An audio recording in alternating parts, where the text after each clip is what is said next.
আদায় করে দোয়া করতে পারে, দোয়া কবুলের জায়গাগুলোতে দোয়া করতে পারে, যথাযথভাবে দোয়া করতে পারে, দোয়ার শর্ত পূরণ করে দোয়া করতে পারে, কায়মন বাক্যে দোয়া করতে পারে, চোখের পানি ফেলে দোয়া করতে পারে।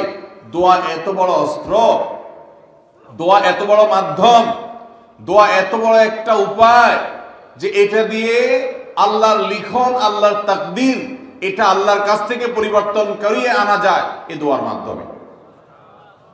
অথচ এই দোয়াও আমরা বেশি মানুষ করতে পারি না। আমরা হুজুরদের দিকে চায় থাকি যে হুজুরদের সাথে আমরা শুধু আমিন আমিন বলবো, নিজেরা আল্লাহর কাছে দোয়া করবো এটা আমরা জানি না। অথচ আল্লাহ বলেছেন উদউনি আস্তাজিব লাকুম, তোমরা আমার কাছে দোয়া করো, আমি তোমাদের দোয়া কবুল করব। অতএব ভাইরা আমার, আমরা আল্লাহ রাব্বুল আলামিনের কাছে আমাদের ভাগ্যে যেন ভালো কিছু লেখা হয়, সেজন্য আল্লাহর কাছে বেশি বেশি করে দোয়া করব। এবং আমাদের তাকদীরে যদি কোনো ক্ষতিকর কিছু থাকে তো সেটা যেন আমাদের ক্ষতি না করে আল্লাহ রাব্বুল আলামিন যেন আমাদের প্রতি রহম করেন, এই মর্মে আমরা যদি দোয়া করি তো দোয়ার মাধ্যমে আল্লাহ তাআলা তাকদীরও পরিবর্তন করে।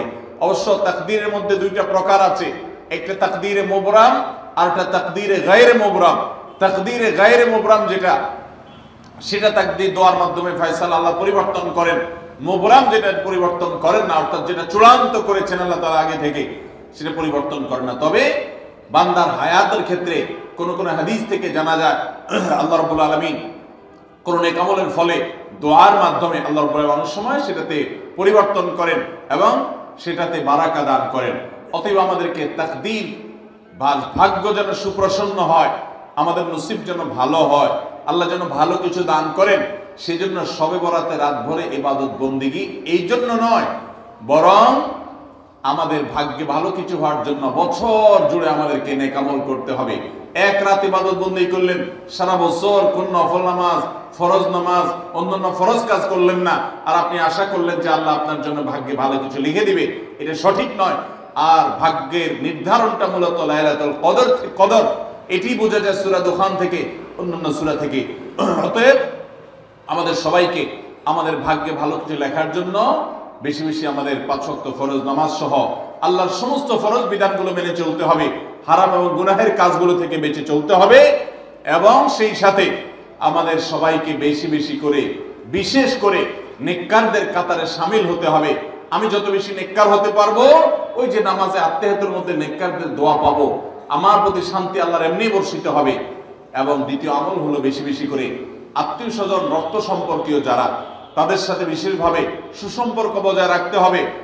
সম্পর্ক নষ্ট করা যাবে না, সম্পর্ক ছিন্ন করা যাবে না।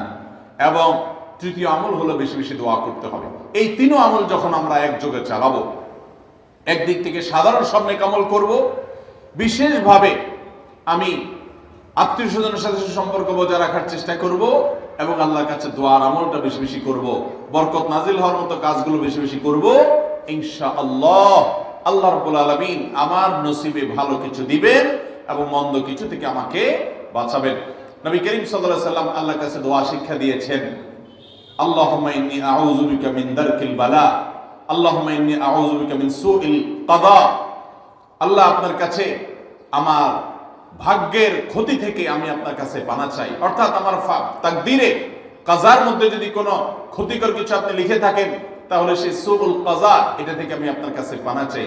অতএব এই মর্মে আল্লাহর কাছে যত বেশি আমরা দোয়া করব, আল্লাহ রাব্বুল আলামিন আমাদেরকে তত বেশি হেফাজত করবেন।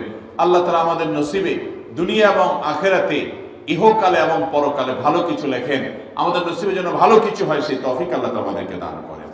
আমরা সবাই আমলগুলো করব তো ইনশাআল্লাহ। আল্লাহ আমাকে আপনাকে আমাদের সবাইকে আমলের তৌফিক দান করুন। জাযাকুমুল্লাহু খায়রা ওয়া আখিরু দাওয়ানা আনিল হামদুলিল্লাহ।